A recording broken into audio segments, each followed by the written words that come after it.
नमस्कार मित्रों, कर्म और धर्म इन दोनों में श्रेष्ठ कौन है? आपने कह दिया कर्म, हमने कह दिया धर्म, लेकिन कहने से कुछ नहीं होता।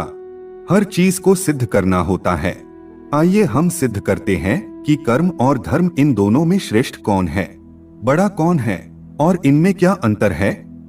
अब आप हमसे पूछे कि धर्म और कर्म में श्रेष्ठ कौन है, तो हम आपको बता दें कि धर्म श्रेष्ठ है। लेकिन कैसे? अब सुनिए। इस धरती पर जो भी कर्म कर रहा है, यहाँ तक कि आंखों की पलक झपक रही है, तो वह अपना कर्म हो रहा है। हम बोल रहे हैं, यह भी कर्म है। आप बैठे बैठे सुन रहे हैं, यह भी कर्म है। आप मोबाइल चला रहे हैं, यह भी एक कर्म है। कुछ भी आप कर रहे हैं, वह क्या है? कर्म है। कोई शराब पी रहा है तो वह भी कर्म है, और कोई दूध पी रहा है तो वह भी कर्म है। माँ के पैर दबाना कर्म है, और माँ को गालियां देना भी कर्म है। किसी के साथ झगड़ा करना भी कर्म है, और किसी की आरती उतारना भी कर्म है। परंतु अब हमारा धर्म जो है वह क्या कार्य करता है, इसे समझते हैं। धर्म जो है वह यह बताएगा कि कौन सा कर्म करना है और कौन सा कर्म नहीं करना है। बिना धर्म के कर्म अंधा है, उसे दिखाई नहीं देता है कि क्या सही है और क्या गलत है, क्या पाप है और क्या पुण्य है। यह धर्म ही है जो हमें दिखाता है। कर्म दो प्रकार के होते हैं, एक अच्छा कर्म और एक बुरा कर्म। धर्म ही दृष्टि देता है कि दूध पीने का कर्म करना है, लेकिन शराब पीने का कर्म नहीं करना है।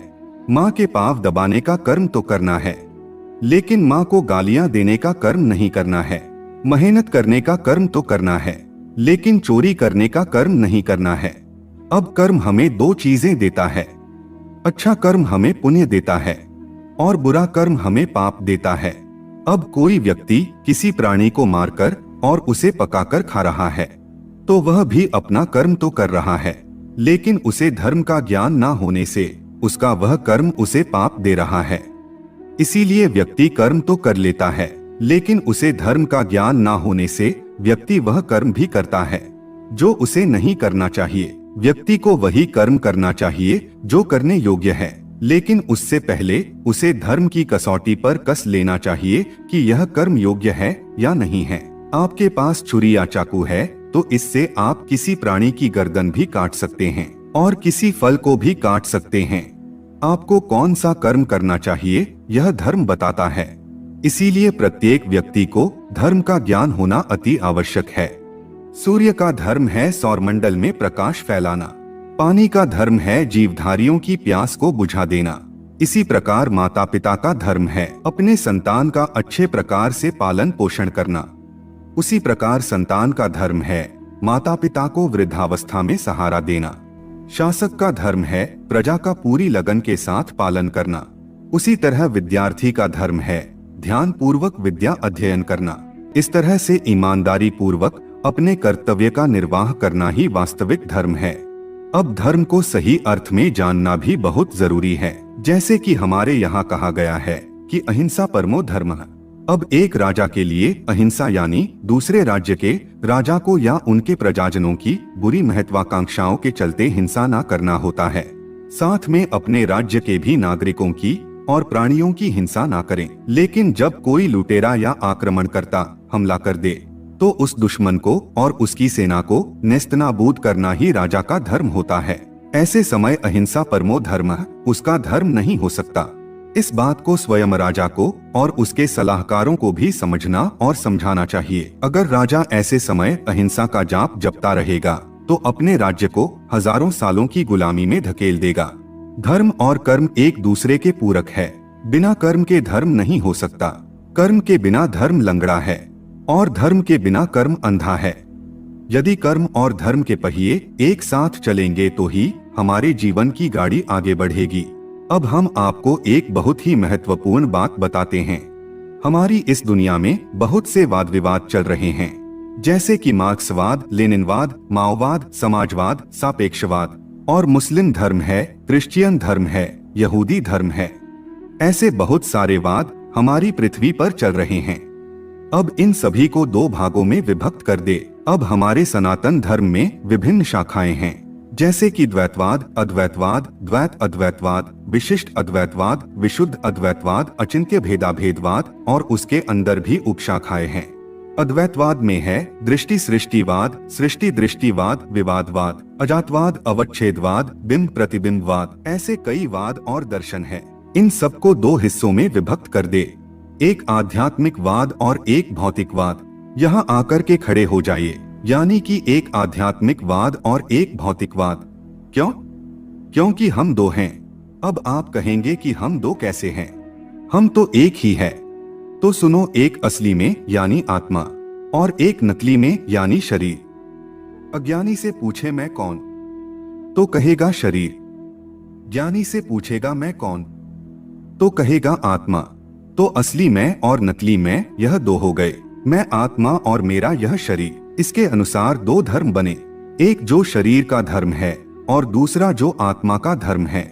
जो शरीर का धर्म है वह शारीरिक धर्म और जो आत्मा का धर्म है वह आत्मिक धर्म या आध्यात्मिक धर्म। अब मान लो कि किसी का शरीर ब्राह्मण का है, तो उसका शारीरिक धर्म क्या होगा? उसका शारीरिक धर्म होगा पूजा पाठ करना, अध्ययन करना और करवाना। और जो वेदों में ब्राह्मण के लिए बताया गया है वह उसका शारीरिक धर्म होगा। तो अब आत्मा क्या है? क्या आत्मा भी ब्राह्मण है? जी नहीं, आत्मा की कोई उपाधि नहीं होती है। न अहम मनुष्यो, न च देव यक्ष, न ब्राह्मण क्षत्रिय वैश्य शूद्र, न ब्रह्मचारी, न गृही, वनस्थो, भिक्षुन, चाहम निस्बोध रूपः। तो आत्मा कहती है कि मैं देवता, यक्ष, ब्राह्मण, क्षत्रिय, वैश्य, शूद्र, ब्रह्मचारी, गृही और सन्यासी नहीं हूँ। मैं तो निज बोध स्वरूप शुद्ध आत्मा हूँ। तो आत्मा का धर्म क्या होता है? आप सभी जानते ही होंगे कि आत्मा परमात्मा का अंश है।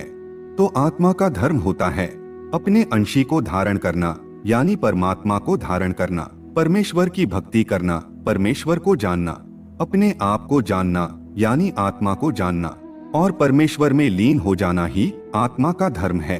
तो शरीर का धर्म क्या होता है? तो अपनी सांसारिक परिस्थितियों के अनुसार अपने कर्तव्य आदि का पालन करना, यह शारीरिक धर्म होता है। अब इससे हमें चार प्रकार के लोग मिलते हैं। पहला है कर्मी। अब जो कर्मी होता है वह शारीरिक धर्म करता है, अपनी ड्यूटी करता है, लेकिन आध्यात्मिक धर्म का पालन नहीं करता, भगवान में मन नहीं लगाता, आत्मा क्या है वह नहीं जानता और परमेश्वर को भी नहीं जानता। अब नंबर 2 है विकर्मी। विकर्मी शारीरिक धर्म भी नहीं करता और आध्यात्मिक धर्म भी नहीं करता, इसीलिए विकर्मी सीधे नरक जाता है। तीसरा है कर्मयोगी। कर्मयोगी शारीरिक धर्म भी करता है और आध्यात्मिक धर्म भी करता है, वह दोनों ही धर्मों का पालन करता है। और चौथा है कर्म सन्यासी। कर्म सन्यासी क्या करता है?